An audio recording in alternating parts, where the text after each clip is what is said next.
বন্ধুরা, বাংলাদেশকে হারিয়ে ইন্ডিয়া পৌঁছে গেল এশিয়া কাপ 2025-এর ফাইনালে। তাই চলুন দেখে নেওয়া যাক 16তম ম্যাচ শেষে পয়েন্টস টেবিল। তার আগে ইন্ট্রোটা এক নজরে দেখে নেওয়া যাক এশিয়া কাপ 2025-এর।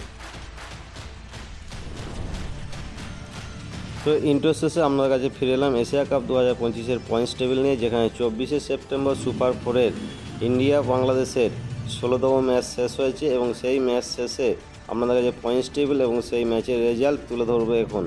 যেখানে ইন্ডিয়া বাংলাদেশের রেজাল্ট এখন দেখাচ্ছি, যেখানে প্রথম ইনিংসে ব্যাট করতে নামে ইন্ডিয়া দল 168 রান করে 6 উইকেট হারিয়ে 20 ওভার শেষে জবাবে বাংলাদেশ দল 127 রান করে অল আউট হয়ে যায় 19/3 বলে, যেখানে ইন্ডিয়া এই ম্যাচটি 41 রানের ব্যবধানে জয়লাভ করে। যেখানে ইন্ডিয়ার তরফে opening batsman youngster Abhishek Sharma একটি সুন্দর ইনিংস খেলে ম্যাচটিকে জয়লাভ করে, যেখানে অভিষেক শর্মা 75 রান করে 37 বলে 6টা 4 এবং 5টি 6 মেরে।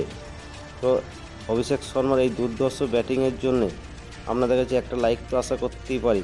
তাই চলুন এই ম্যাচ শেষে এখন পয়েন্টস টেবিলে অবস্থান তুলে ধরছি সুপার ফোরের। যেখানে এশিয়া কাপের সুপার ফোরের পয়েন্টস টেবিলে 1 নম্বরে অবস্থান করেছে ইন্ডিয়া দল। 2 ম্যাচ খেলেছে, 2 ম্যাচ জিতে 4 পয়েন্ট পেয়েছে, যার রান রেট প্লাস 1.357। 2 নম্বর অবস্থান করেছে পাকিস্তান দল। 2 ম্যাচ খেলেছে, 1 ম্যাচ জিতে 1 ম্যাচ ছেড়ে 2 পয়েন্ট পেয়েছে, যার রান রেট প্লাস 0.226।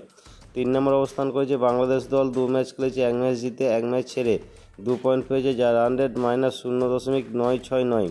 পয়েন্টস টেবিলে সর্বনিম্ন 4 নম্বরে শ্রীলঙ্কা দল। 2 ম্যাচ খেলেছে, 2 ম্যাচ ছেড়ে 0 পয়েন্ট, যার রান রেট -0.590। তো বন্ধুরা, শ্রীলঙ্কা দল অলরেডি বেরিয়ে গেছে সুপার ফোর থেকে। তাই 16তম এই সুপার ফোরে বাংলাদেশ ইন্ডিয়া ম্যাচের রেজাল্ট এবং সেই ম্যাচ শেষে পয়েন্টস টেবিল আপনাদের কাছে তুলে ধরলাম। তাই এখন তুলে ধরছি পরবর্তী ম্যাচের সময়সূচি, অর্থাৎ আজ 25শে সেপ্টেম্বর 2025-এর এশিয়া কাপ 2025-এর 17তম ম্যাচ এবং সুপার ফোরের 6ষ্ঠতম ম্যাচের সময়সূচি এখন আপনাদের কাছে তুলে ধরছি। যেখানে আজ অর্থাৎ 25শে সেপ্টেম্বর পাকিস্তানের সঙ্গে বাংলাদেশের 17তম ম্যাচটি অনুষ্ঠিত হবে দুবাইয়ের ময়দানে রাত্রি 8টার সময় ভারতীয় সময় অনুযায়ী। তো পয়েন্টস টেবিল দেখে আপনারা বুঝতে পারছেন বাংলাদেশ আর পাকিস্তানের মধ্যে একটা যুদ্ধ হবে। যে জিতবে সে ইন্ডিয়ার সাথে ফাইনালে পৌঁছে যাবে এশিয়া কাপ 2025-এ। তো বন্ধুরা, আজকের মতন এইটুকুই আপডেট। দেখতে থাকুন পরবর্তী আপডেট। নমস্কার, আমি বিশ্বজিৎ। আপনি যে এতক্ষণ সময় ধরে ভিডিওটা দেখছেন, তার মানে আমি বুঝতে পারছি আপনি খেলাধুলো ভালোবাসেন। তাই আপনাকে আমার তরফ থেকে অসংখ্য ধন্যবাদ। এই ভিডিওটা ভালো লাগলে অবশ্যই আপনি একটা লাইক করতে ভুলবেন না, এবং চ্যানেলে নতুন হয়ে থাকলে চ্যানেলটিকে সাবস্ক্রাইব করে দেবেন এবং পাশের বেল আইকনটা বাজিয়ে দেবেন, যাতে পরবর্তী ভিডিও নোটিফিকেশন সবার আগে আপনার কাছে পৌঁছে যায়। আপনি ভালো থাকবেন, সুস্থ থাকবেন। দেখতে থাকুন পরবর্তী ভিডিও।